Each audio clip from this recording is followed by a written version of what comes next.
Continue on, the Real Estate and Housing Developers Association Malaysia, or REHDA, has expressed concerns over the government's decision to maintain the recalibration fee at RM1,500 under the Labour Recalibration Programme or Program Rekalibrasi Tenaga Kerja RTK 2.0, saying the amount is too high for businesses. REHDA said the fee is exorbitant for businesses as a high number of workers is utilised in a single project that adds up to a hefty sum that may not be financially viable for many companies. So to comment further on this, joining me via Google Meet right now is Datuk NK Tong, President of REHDA. Good morning, Datuk. Good morning. All right, first of all, without going into deep into discussion, what's your reaction towards the RTK 2.0 program, and how by maintaining the fees at RM1,500 can actually help industries, especially towards the housing and properties industry? Yeah, thank you. I think coming up with the program has been a positive step because it's been many months that industries, not just housing, but all industries that require foreign labor, have been struggling to get approval of more workers.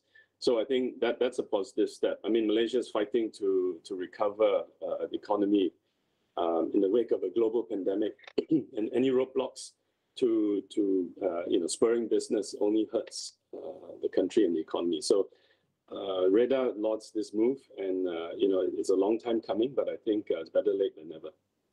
As far as the fee is concerned, we're appealing, like I think many other industries, that it be lowered, because any additional cost to doing business, especially given the 6 months or more that we have lost out in terms of getting workers into the country, any additional costs will continue to impact businesses. And in housing specifically, I think my concern is about affordability of houses for the rakyat. So like I said, anything that we can do to bring the fee down, we can pass it on.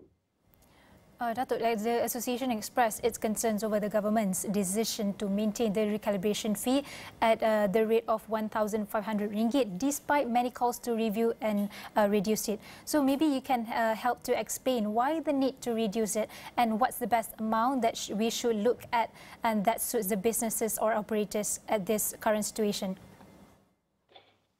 I think in terms of what is the amount, we appeal to the government to make it reasonable. It's very hard for us to know what is the actual cost of getting these workers approved. But I mean, just to give you a simple example, for example, if we have a 400 apartment project, 400 apartments that require 400 foreign workers to come on the site on and off throughout the period of construction, the 1,500 per worker would add that much to the cost of us.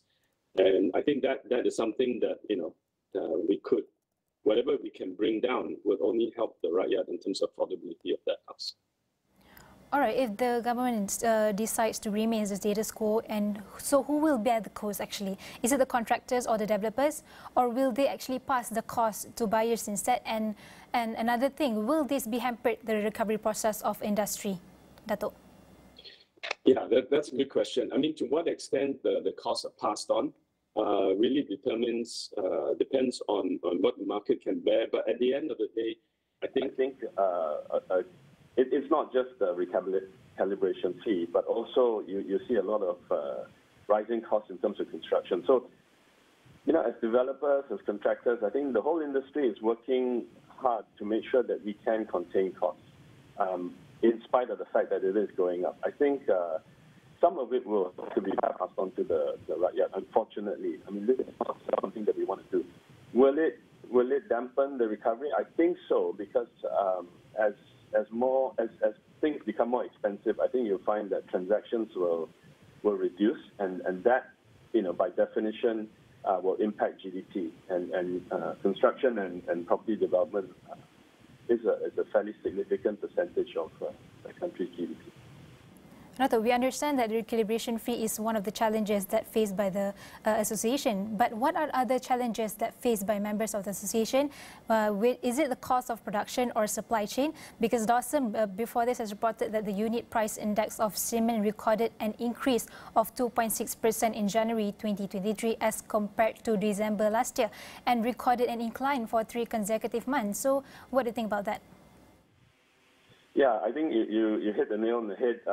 As I hinted earlier, costs are going up in general. And to say that, cement went up 2.6% in the last month, that's not so relevant. I think if you look at the last 2-3 years, and we've done a survey with our members, some construction costs, materials have gone up much more significantly. Even 50% in the last 2 years. And so the challenge that we face is uncertainty of the future. I think, to be fair, we work very closely with our contractors, and they are having a tough time because they're coming in to tender for projects, and the tender period may be 2 to 3 months or 4 months before the award is given. But their subcontractors or suppliers are giving them quotes which may have a validity of 2 weeks. Not even that. I mean, once they get the award, it could be a 2 or 3 year time frame. And the challenge is not whether prices are high. I mean, that is, of course, a challenge. The bigger challenge is whether we can get stability of prices. And unfortunately, that is something that is a global phenomenon. And a lot of it is tied to the cost of energy, because energy is required for inputs into all construction materials. All right, Dato', in conjunction with Budget 2023 that will be presented by our Prime Minister, what's your hopes towards the government to promote more affordable houses? Yeah, I think the government has already announced a sort of lighter version of the home ownership campaign. Let's call it HOC 3.0. Reaching out to first-time home buyers below a certain threshold. So I think if we can do that, that'll be great. I think the more we can do to help home ownership, I think the better for the rakyat.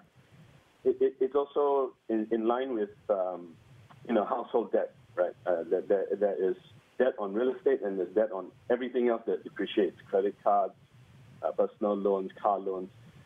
It's better to get people thinking about saving and assets that appreciate over the long run. All right, Dato', before I let you go, maybe you can share the housing or properties market outlook for this year? Yeah, it's interesting because I think, there have been some concerns about rising OPR, the policy rate, which may impact the cost of housing loans. But I would say that has come off from a very low base and has been going up much slower than the rest of the world. And I think, as the world continues to pause, hopefully Malaysia will too. So that could be possibly a headwind for properties. But on the other hand, the tailwind is that, for the past 2-3 years, during the pandemic, there's been a lot of wait and see. And I think at some point, Malaysians will need a roof over their heads, and they maybe move out from their parents' home, or they start to think about a longer term future. Property, unlike other things, in the last year, we've seen revenge shopping, travel, eating. Property is a little bit more sticky. It's a long-term commitment. So you'll see that it requires a certainty of the outlook of the future. And I think as we continue to recover from this pandemic, as we put it behind us, as the new government puts in very robust policies for growth, you will see that home buyers will come back into the market. And I think 2023 is looking pretty good. And that is Datuk NK Tong, President of REHDA, and thank you for helping us understand how this recalibration fee can give a domino effect not just towards the developer but also to potential home buyers, especially in this phase of persistent and rising inflation. Thank you, Datuk. Thank you.